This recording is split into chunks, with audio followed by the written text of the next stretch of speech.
Če misliš, da je v redu, da so dekleta zaklenjena v kletkah, potem ti ni treba gledati tega videa. Lahko preprosto podrsneš naprej. Če pa misliš, da je s to izjavo nekaj narobe, ali če se ti zdi ideja, da so dekleta recimo pri psih nekoliko problematična, potem moraš ostati tukaj. Ker se točno to trenutno dogaja v Združenem kraljestvu, vlada pa ti to namerno prikriva. Ker je situacija z družbami za spolno izkoriščanje veliko hujša, kot so nam dali verjeti. Zato se moraš o tem izobraziti, ker je boj resničen boj. To ni več samo teorija. Dobrodošli v Odpor. Sem Mejra K. Najprej. Poskrbi, da se naročiš, da se boš lahko mentalno pripravil. Ta video te bo spravil v slabost. Rad bi se zahvalil 260 974 Britancem in Britankam, ki so podpisali peticijo, da bi to omogočili, in rad bi izrazil upanje za ta čudovita življenja, ki sedijo tukaj z nami v dvorani. Ta razprava je namenjena njim. Kot ste povsem pravilno povedali, ne gre za politiko. Želim, da svet sliši to, kar smo slišali med dvotedenskimi zaslišanji naše neodvisne preiskave. Preiskava, ki se nikoli ne bi smela zgoditi. V redu. Če še ne veste, za afero z zlorabami v tolpi v Združenem kraljestvu je prišlo do sistematičnega izkoriščanja mladih deklet s strani, kot ste verjetno ganili, priseljencev, ki so večinoma nezakonito v Združenem kraljestvu. In vlada je o tem molčala. Ta moški, Rupert Lowe, se je odločil, da je dovolj in je izvedel lastno preiskavo o tem, kjer je na stotine ljudi prišlo in delilo svoje zgodbe. In povzel bo nekaj teh zgodb za nas. To je naravnost grozljivo. Želim si, da bi lahko rekla, da pretiravam, ampak niti najmanj ne pretiravam. Iskreno pozivam ta parlament, naj prisluhne pričevanjem teh pogumnih preživelih in naj ukrepa, naj končno ukrepa. Prisluhnite torej pričevanjem teh pogumnih preživelih. Prvo pričevanje.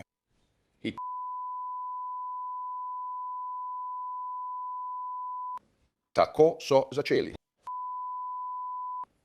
Prinesli so steklenico Jack Danielsa, ki je zdaj prazna, in jo izpraznili nad mojo glavo. Razbili so steklo naprej. Bil je tam. Takrat sem bil star 12 ali 13 let. 13. Še eno pričevanje. Moški so me držali, medtem ko so se izmenjevali pri oralnem spolnem dejanju in izmenično pritiskali moje roke in noge. Ko se je napad končal, so me moški večkrat udarili, mi grozili, da me bodo našli in škodovali mojim bližnjim, če bi kdaj komu povedal, kaj se je zgodilo. Komentarji so bili še eni. Nenehno so bili podani komentarji, ki so to namigovali. Bele dekleta, krščanske dekleta, so bile obravnavane kot manj moralne ali z nižjimi vrednotami, medtem ko so muslimanska dekleta nekateri moški opisovali kot dostojanstvene in z višjim moralnim statusom. Te primerjave so se uporabljale za upravičevanje načina, kako so me obravnavali, ter za dodatno poniževanje in nadzorovanje mene. Še ena. Tudi sama je bila belka, za katero si predstavljam, da je bila morda zmanipulirana. And has obviously now married into the family, shouting obscenities at us. Throughout the whole sentencing, she was constantly saying, liars, lying white. She said to me that God will be the witness for what happens to me. Another.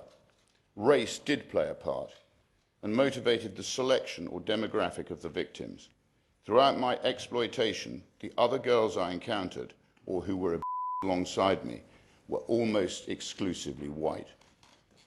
Another, she had a baby by him, and his dad was an imam. His dad knew, and he got his son married and said that he wasn't allowed to see the child. They look after their own community. Another.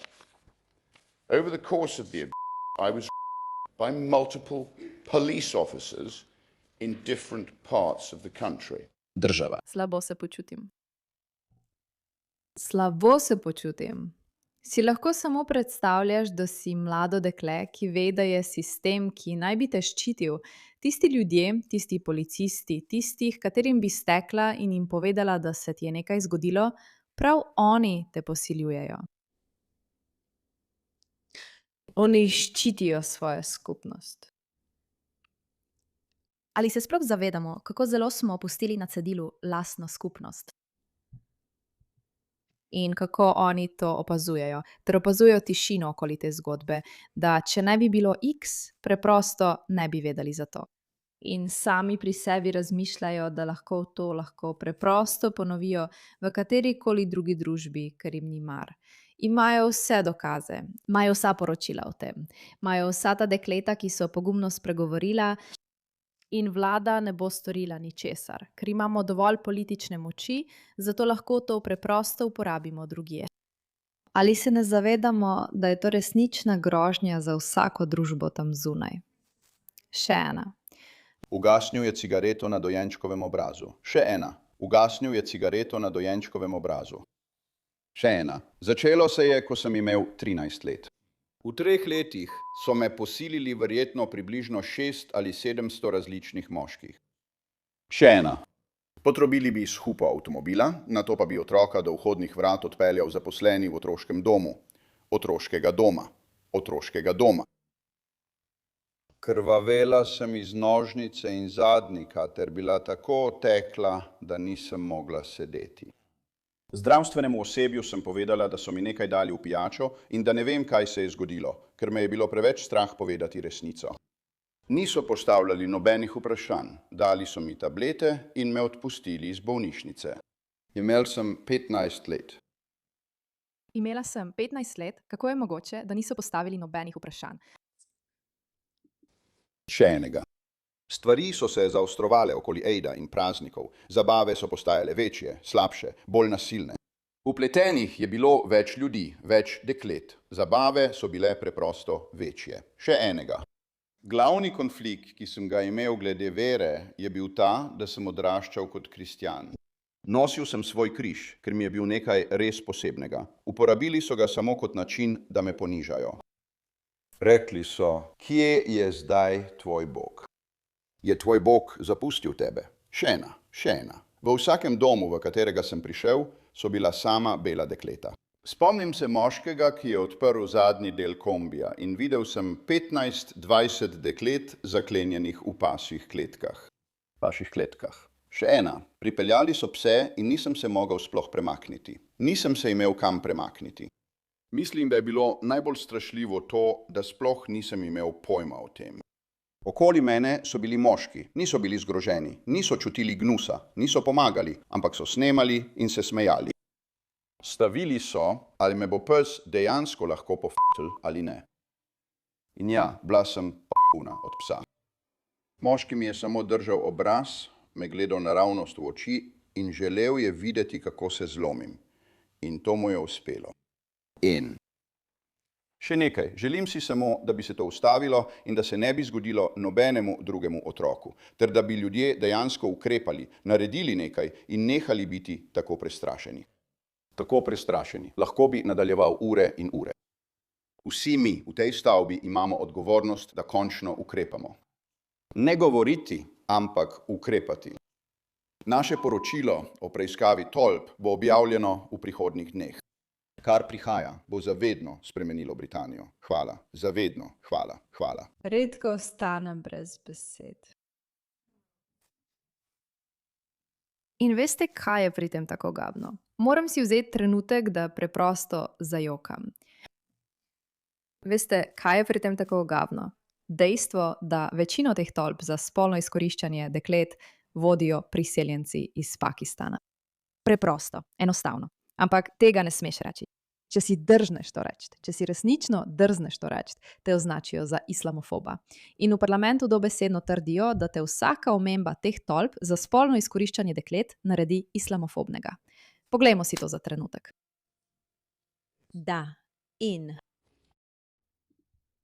že v prvem letu je to privedlo do 500 aretacij in zaščitilo več kot 4000 deklet. Na to smo ponosni, vendar to še zdaleč ni bilo dovolj. Toda samo zato, ker sem si drznila povedati resnico, da so bili to rasno pogojeni zločini na krajih, kot je Rotherham, ki so jih zagrešili večinoma pakistanski, muslimanski moški nad belimi dekleti, so me napadli, da sem islamofobna, da širim rasno obarvano, skrajno desničarsko pripoved in to, moram reči, so rekli celo moji lastni kolegi iz konzervativne stranke. Ali se častiti, gospod, strinja, da je poročanje o etnični pripadnosti pravilno? Bistveno, če želimo premagati institucionalni strah.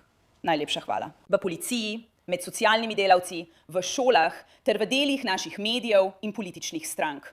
In če želimo doseči pravico za žrtve, Da res se moramo s tem soočiti, ker poslušajte to noro stvar. O skupnostih denarja. Ker bi bilo nespodobno voditi politiko in nespodobna politika, če bi iz zločinov približno 16.000 najbolj pokvarjenih posameznikov v naši družbi sklepali na milijone ljudi. Torej, ko ljudje vztrajajo pri tem, da točno to počnejo pakistanskim, muslimanskim, azijskim ali migrantskim skupnostim, ne sledijo dokazom, razkrivajo predsodke, niso zainteresirani za zaščito otrok. To ne pomeni, da ignoriramo vpletenost Azijcev, muslimanov, tujih državljanov ali kogarkoli drugega. Pomeni ravno nasprotno. Pomeni, da vse to preiščemo. Pomeni, da vse to kazensko preganjamo. Kar je zanimivo pri tem, je to, da je ta moški iz Pakistana. Presenečenje. Njegovo območje, glavno mesto Bradford, je dobesedno polno Pakistancev. In on tam trdi te neumne, smešne trditve, da ne moreš reči, da so to Pakistanci, ki to počnejo. Moraš biti jasen, da je to rasno, da je to skrajno desničarska pripoved za napadanje muslimanov. To je preprosto noro. Poglej to. To je dejanski posnetek dekleta, ki jo vlečejo s ceste.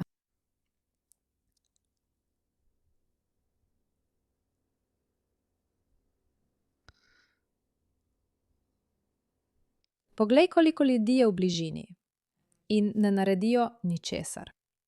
To je problem z priseljevanjem, problem, da se družbe bojijo zaščititi svoja dekleta. In ni večjega pokazatelja te težave kot dejstvo, da obstaja tako nora in neverjetna zgodba.